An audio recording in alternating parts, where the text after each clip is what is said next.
နေတာတွေသာလူရွှင်တော်တွေဘဝချစ်အောင်မြင်အောင်ပြပြည်သူတွေရဲ့ဘဝ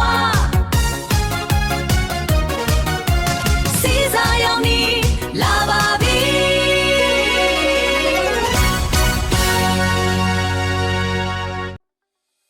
မင်္ဂလာပါလို့စီးစာရောင်စီစဉ်ရနေပြီးတော့ပြီးတက်ကြီးကျိုးစုနှုတ်ခွန်းဆက်တတ်လိုက်ရပါနော်ဒါပေမဲ့ချုပ်ရလေးမှာမင်္ဂလာပါလို့နှုတ်ဆက်နေတယ်ချုပ်ရလေးမှာမင်္ဂလာမရှိတဲ့ຢာလေးနဲ့စတင်ရမှာဖြစ်တယ်အဲ့ဒါတော့ဘာလဲဆိုတော့ကျွန်တော်နိုင်ငံကကမ္ဘာမှာမူရည်စီဝါထုတ်လုပ်တဲ့နေရာမှာနံပါတ်1စီးရဲမွေးတည်မှုနေရာမှာကမ္ဘာမှာအဆင့်3လောက်ရှိဒါပေမဲ့ကျွန်တော်တို့နိုင်ငံမှာအဆင့်1ကမ္ဘာမှာရထားတာတော့အဲ့ဒါဘာလဲဆိုတော့ပရဟိတလုပ်ငန်းတွေမှာကမ္ဘာမှာမြန်မာဟာနံပါတ်1ပါအခုလည်းဒီလိုပါပဲပြည်သူဟာပြည်သူကိုပြန်ကယ်နေရတာအစိုးရဆိုတဲ့လူသားတွေပေါင်းကြဥမော်လို့ညောင်းငိမ့်ကြိုင်ပွဲမှာစုရတယ်လို့ပါပဲငမော့ကွာငမော့ကြောင့်လွတ်လပ်ရေးရတာငမော့ကွာငမော့ကြောင့်လွတ်လပ်ရေးရတာဆိုတဲ့ဒီလူကောင်တွေကအုပ်ချုပ်နေတော့ကျွန်တော်တိုင်းပြည်ကအမတန်မှသနာဖို့ကောင်းပါပြည်သူတွေတန်းငယ်လေးပြောချင်တာကတော့ဘာလဲဆိုတော့ပြည်သူကပဲပြည်သူကိုကူညီနေရတာအားလုံးသိတာသူတို့ကိုသူတို့အစိုးရဆိုတဲ့ကောင်တွေကရေဝေးဖြစ်တာကြားပါအခုတည်းကအစည်းအဝေးထိုင်နေတော့မှရေဝေးဖြစ်တာကြားအခုတည်းကအစည်းအဝေးထိုင်နေတော့မှခရိုနီတွေခရိုဝါတွေခရိုပြာတွေစီကနေပြီးတော့အလူခံတော့အခုချိန်ကြီးရေဝေးတိပြည်သူတွေစီကိုဘာမဆိုထိထိရောက်ရောက်အခုချိန်ကြီးသူတို့တွေတခုမှမလုပ်ပေးနိုင်ဘူးတော့ပြောရမယ်ဆိုရင်ပြည်သူတွေကကျွန်တော်တို့ပေါ့နည်းနည်းပြည်လေတဲ့လူတွေကနေပြီးတော့ပြည်သူချင်းအလူရှင်တွေပရိဒသမားတွေကပ်ဘေးတင်ပြည်သူတွေကိုခြေစွမ်းနေသွားရောက်လူလန်းနေကြတဲ့လူတွေပေါ့နော်ကျွန်တော်တို့ပြည်သူတွေကပြည်သူတွေပဲအများဆုံးရှိတာအခုကြားတဲ့သတင်းရဗျာအမြင်မတော်စင်တော်နဲ့ခလောက်ဆိုတဲ့အစိုးရညီခံထားတဲ့သူတွေကိုခြေဘေးတင်ဒုက္ခတွေကိုထိထိရောက်ရောက်တာမကူညီတာနော်သူတို့ကဘာလုပ်လဲပြောပြတယ်သွားပူပြီးတော့သွားလူကြီးကြတယ်အဲ့အလူရှင်တွေပရိဒအဖွဲ့တွေကိုအခွန်ကောက်မယ်ဆိုပြီးတော့စာထုတ်ပြန်တာကောက်မဲ့အခွန်ကလည်းလူတဲ့လူတွေအလူရှင်တွေရဲ့35ရာခိုင်နှုန်းပေါ့နော်သူတို့ကနေပြီးတော့အလူဒီပေါ့နော်အခွန်ကောက်မယ်ဆိုပြီးတော့ပြောထားပါ35ရာခိုင်နှုန်းဗျာသူတို့ကအလူဒီဟာကိုအခွန်ကောက်လိုက်ပြီဆိုတော့တကယ်လူမဲ့သူတွေက35ရာခိုင်နှုန်းသူတို့ပေးရမယ်တကယ်လိုအပ်နေတဲ့ဒုက္ခတွေစီကိုကြတော့65ချက်ပဲရောက်မယ်ဆိုတဲ့သဘော100မှာ65ချက်ပဲရောက်မယ်ဆိုတဲ့သဘောအဲ့လူတွေကလေတကယ်ကိုမှနော်တန်ရီတန်ဘူးတွေကိုလေညိုချနေပြီသူတို့တမိသားစုလုံးသူတို့တဘောကလုံးသူတို့ကိုသူတို့လေဟိုမသိဘူးလားမသိဘူးနော်အာကုတွေအဒီဒီနဲ့နောင်ဘွားမှာလေနောက်ရေမီနီကမြတ်စွာဘုရားပွင့်တဲ့အချိန်မှာတော့လူပြန်မဖြစ်မဲ့လူတွေဆိုတော့သူတို့ကိုသူတို့မသိတာဖြစ်စားရတယ်နော်စားကြမင်းတို့တနေ့တော့ပြန်အထွက်မှာလူတွေဘယ်လောက်စားနိုင်ဟိုဝမ်းဝရုံမှာပဲဗျာလူတွေဘယ်လောက်ဝင်နိုင်အည်ပြားဖို့မှာဘလောက်ပဲပြည်ရည်များသေတယောက်တည်းသွားမှာနော်ကြောင့်မင်းတို့သတိထားဖို့မင်းတို့လုံးရက်တွေကိုမင်းတို့သင်ញောနော်တကယ်ပဲဗျာစက်သိအဖြာတုံးတဲ့လုံးရက်တွေပါဒါတွေပြောနေလဲဒေါ်တွေပါတာပေါ့နော်ဒါတွေပြောရင်တော့ဒေါ်တွေပါပါတယ်သူတို့ရဲ့လုပ်ရက်ကိုလည်းအားလုံးကသိပြဒါကလေထုံးစံအတိုင်းပေးတဲ့ယူဟာသားနေတဲ့တစ်ခုတင်ဆက်ပေးကြမှာအဲ့ဒါတော့ဗာလဲဆိုကျွန်တော်တို့သမရာကြီးဓမ္မဥကောင်းသူ့အကြောင်းကလည်းမပါလို့မရ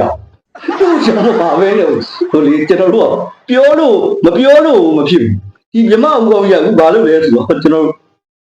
ရုရှားဘက်ကခဏဆိုင်ပါဦးမလာပါနဲ့ဦးဒီပြမဦးကောင်းကြီးကိုမင်းလိုက်ငါတို့နိုင်ငံကငကိုတက်မှအခုမလာခင်တည်းကမှတပ်ပေးတွေစိုက်နေလို့မင်းမလာပါနဲ့ဦးလို့ပြောရရဲ့အသားနဲ့ကိုအတင်းစိုးရုရှားကိုရောက်သွားပြီလို့ကျွန်တော်သွားသိရပါတယ်ကြားသိရတဲ့အချိန်မှာဘာဖြစ်လဲဆိုတော့ရုရှားကငကိုတွေကမှသိလက်မခံဘူးလက်မခံချင်တော့သူ့ကိုကော်စောနီလည်းမခင်းပေးနိုင်ဘူးကျွန်တော်တို့ရိုးပေါ့လေပေါ်စောနဲ့လည်းအဲ့မှခံနိုင်အဲ့တော့ဘာလို့လဲဆိုတော့သူချင်းမဲ့ဒီလေစိတ်မှာတဲ့ကျွန်တော်တို့စေးနီတွေတုတ်ပြီးတော့သူ့ကိုကြိုးစိုးတယ်လို့သိတော့ ဆေးနီနဲ့ကြိုးဆိုတာဒီသမရိုင်းဇွတ်သမရိုင်းတယောက်ပဲကြီးတယ်အဲ့ဒါကိုဘောမတွေတောင်းနေသူတို့သမရာကိုနုနုထွတ်ထွတ်ဟိုစက်တီတုံးလေးကိုဒီလိုကြိုးဆိုရမလားဆိုပြီးတော့တော်တော်လေးဟိုမှာဒေါသထွက်နေတယ်လေကြားသိရပါလားဗျဒီလိုဘဝကြီးရတော့နော်တို့ကြိုးရမလားဆိုဘောမရောက်ကလည်းအုံတော့မရှိတဲ့လူတွေကလည်းပေါ့နော်လောင်နေကြတော့တွေ့ရပါလောင်ပါပူတင်ကြီးခင်ဗျာမှလည်းလေအာကုသိုလ်ကောင်းကြီးအာကုသိုလ်ကောင်းဖြစ်တယ်အာကုသိုလ်ကောင်းကြီးကရောက်လာပြီးတော့နောက်သက်ပဲဘာဖြစ်အောင်လဲဆိုပြီးတွေးမှုပြီးတော့မျက်ခုံးတွေတုပ်နေတယ်လို့သိရပါတယ်ဘာမှယူကျူတာနော်ဆေးနီတွေတုပ်တာပေါ်တော်နီလည်းမဟုတ်နေတော့တာလပတ်လေးနဲ့တော့ကျူသိမှာတာလပတ်လေးကင်းပြီးဟုတ်တယ်မလားဒုံးနေပါလေကြတယ်သူအဲ့တာလပတ်လေးနဲ့ထုတ်ပြီးတော့တေသွားလိုက်ဆေးနီရောင်နေတုပ်ပြီးကျူဆိုရတယ်သိရပါတယ်ခင်ဗျာဒီကကြထူးဆန်းဆန်းသတင်းလေးကိုပြောပြကြတာအဲ့ဒါကဘာလဲဆိုမြန်မာပြည်မှာပြီးပြတာတော့ဒါစာဖွဲ့စရာမလိုတော့ဘူးပြောအောင်ဘာဖြစ်လို့လဲဆိုတော့ဒီကမ္ဘာနံပါတ်1ပေါ့နော်နိုင်ငံကြီးဖြစ်တဲ့အမေရိကန်နိုင်ငံကဒီခင်မီဒုံးပြန်နေတင်ထားတဲ့စစ်သမောတစ်စီးကနေပြီးလျှက်စစ်တပ်အားပြတ်တောက်ပြီးတော့တောင်တရုတ်ပင်လယ်မှာပေါ့နော်အဲ့လိုမျိုးဟိုလျှက်စစ်ဟိုဓာတ်အားတွေပြတ်တောက်သွားတယ်လို့သိရပါတယ်အဲ့လိုပင်လယ်ထဲမှာမျောနေတဲ့အခါကျတော့ဖိလစ်ပိုင်နိုင်ငံကနေပြီးတော့ဒီဆွဲသင်းမောတွေနဲ့သွားဆွဲရပါတယ်လို့ကြားသိရပါတယ်ခင်ဗျ။မြန်မာပြည်ကတန်းကလေးအမျိုးတွေမိပြက်လို့အားမငယ်နေကြနဲ့တော့နော်အဖော်ရပါရောဘာ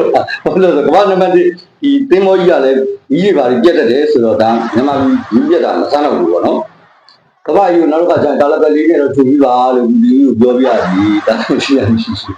။နောက်ပြီးတော့ရက်ွက်ထဲမှာရှိတဲ့အုပ်ကြီးတွေဗီဒီယိုဖိုင်လေးကြည့်ရလားမသိဘူးနော်ဟိုမင်းတို့ထည့်ပေးလိုက်တဲ့ဒီပါစလေးတွေ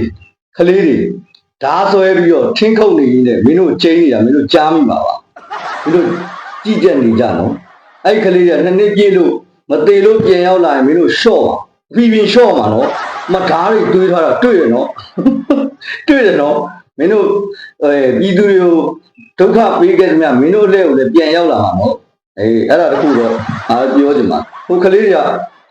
ပြောပြီးသားငါတို့မိဘတွေနဲ့ကိုယ်အောင်လုပ်တာငါတို့အခုလိုလုပ်နေရတာဒီကောင်တွေကြောင့်ဆိုတော့အုပ်ကြီးတို့မင်းတို့အလျှော့ခံရဖို့တော့ပြင်ဆင်တာဒါမှမဟုတ်လေဟိုဒီလိုလုပ်ပါလားဟိုကြည်ကာလေးပါလေးကြိုကြည့်ဝှက်ပြီးတော့လေးကြည်ကန်းလေးပါလေးစင်တာမဟုတ်ဒါနဲ့ထုတ်ကြည့်ရဒီနားလေးပေါက်လားမပေါက်ဘူးကြည်ကာလေးတစ်ထည်စီဝဲတာနော်ဒါမှမဟုတ်ဟိုကောင်လေးလုံးရင်အဲ့ရင်ဘက်တွေပါလို့လုံးအောင်ဒီဆွဲခုတ်ဒီလေဘင်းတွေပါတက်တာဒီသားနော်တန်းကလေးဒါပြောပြတာကမင်းတို့တော့စိတ်မကောင်းနောက်တဲ့ကြီးစားသတင်းလေးတစ်ခုပြောပြအဲ့ဒါကဘာလဲဆိုမြောင်မြို့နယ်မှာကျွန်တော်တို့စနိုက်ပါစော်ကြီးဒါဒီကျွန်တော်တို့စတဲ့အာမီကြီးကနေပြီးတွေးကြော်ထားတဲ့ line ပေါ်တက်လာတဲ့ကောင်ခုအကောင်မာဂီရသွားစနိုက်ပါစော်ဒီကောင်ဘာဖြစ်လဲဆိုတော့တော်ကြီးဆိုတဲ့ကောင်သူကစစ်ကြောင်းမှုလုပ်နေတာပေါ့နော်လေကလည်းတော်တော်ကြီးတယ်ပေါ့အကောင် line ပေါ်တက်ပြီးလေကလည်းကြီးတယ်ပေါ့အဲ့ဇော်ကြီးဆိုတဲ့ကောင်ကိုကျွန်တော် beauty parlor မှာတော့မဲခေါင်းတွေပဲရှော်နေတာတော်တော်ရခေါင်းတွေပဲရှော်နေတာအဲ့မှာ PDF တွေကဝင်ပြလို့ပွဲချင်းပြီးတည်သွားပါပြီတဲ့စနိုက်ပါဇော်ကြီးမင်းဟိုမှာခေါင်းမဲရှော်ရသေးရနော်ငရဲပြီးရောက်လို့ရှိရင်ဘိုးလုံးကြီးလေးပါလေးချို့ဟိုကစီလေးပါလေးနဲ့กินရမှာဇော်ကြီးပြင်စနိုက်ပါဇော်ကြီးပြင်မင်းကစနိုက်ပါလေးတော့မချိန်လဲရပါဘူးကွာနော်စိတ်မကောင်းလိုက်တာကွာဒီစိတ်မကောင်းတော့ဘူးနော်မင်းကြည့်လိုက်ရဟာဒုက္ခစနိုက်ပါသမားတွေနော်သူလက်ပြောင်းနေတယ်ကြီးတော့မပြောင်းဘူးစနိုက်ပါဆိုကြီးလေတည်သွားပါပြီလို့နော်အစ်တောင်းမှုလေသူ့ကိုလိုင်းပေါ်မှာလူကျင်နေတဲ့ကောင်ဒါပါပဲအဲ့ဒါပဲဒီလိုလူတော့ဝစ်လေတာမြောက်မဟုတ်တာလို့လိုင်းပေါ်မှာညူဆွဲနေတဲ့ကောင်မင်းတို့တနေ့ဝစ်လေမယ်တနေ့မဟုတ်ပါမင်းတို့အခုချက်ချင်းတော့ဝစ်လေတာမင်းတို့ကိုယ်တိုင်ကျဲဥတလုံး900နဲ့ပေးစားနေရမင်းတို့ကိုယ်တိုင်စံတပီ9000လောက်နဲ့ပေးစားနေရပြီးရအောင်လေ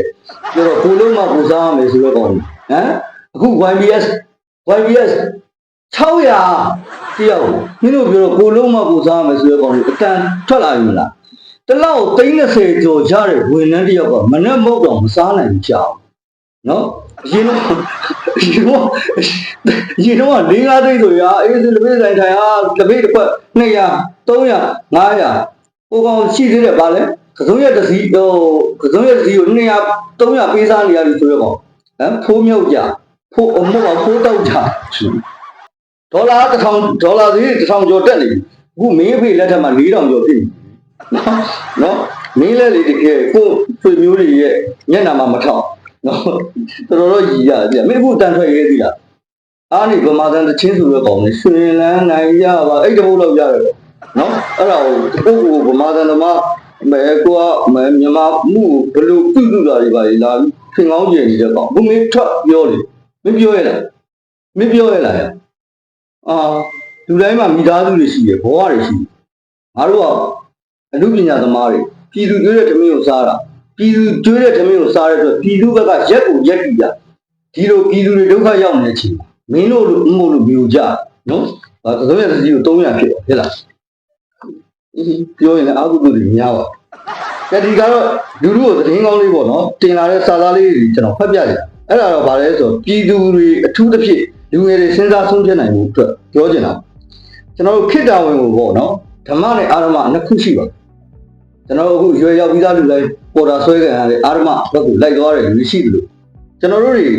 ဟိုပေါ့နေရာနဲ့မှာဓမ္မဘက်မှာတာဝန်ထမ်းရွက်နေတဲ့ PDF အဖွဲ့ကြီးတွေရှိပါအဲ့ဒါတော့ရေနံကျောင်းမှာလည်း PDF ရှိတယ်ကျွန်တော်မကွေးမှာလည်း PDF တွေရှိတယ်နတ်မောက်မှာလည်း PDF တွေရှိရေပြင်ဒေသစစ်စစ်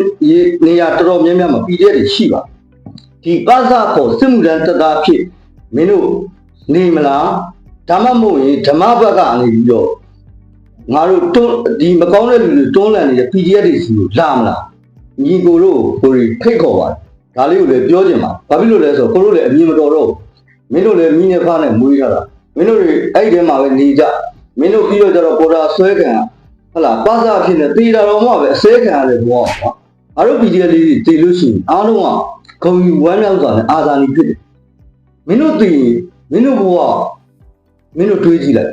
ဒါလေးကိုလည်းငါတင်ပြချင်တာဟုတ်ဒီပေါ့နော်တရုတ်ကျွန်းမအားလားပြည်သူဘက်ကနေပြီးတော့မရက်တည်တဲ့လူတွေဘက်ကနေပြီးတော့မင်းတို့တွေတာဝန်ချမ်းဆောင်လားငါတို့ဓမ္မဘက်ကနေပြီးတော့မင်းတို့တာဝန်ချမ်းဆောင်လားဒါလေးတွေလည်းကိုယ်ကိုယ်ပြပြစဉ်းစားနေတယ်မှာ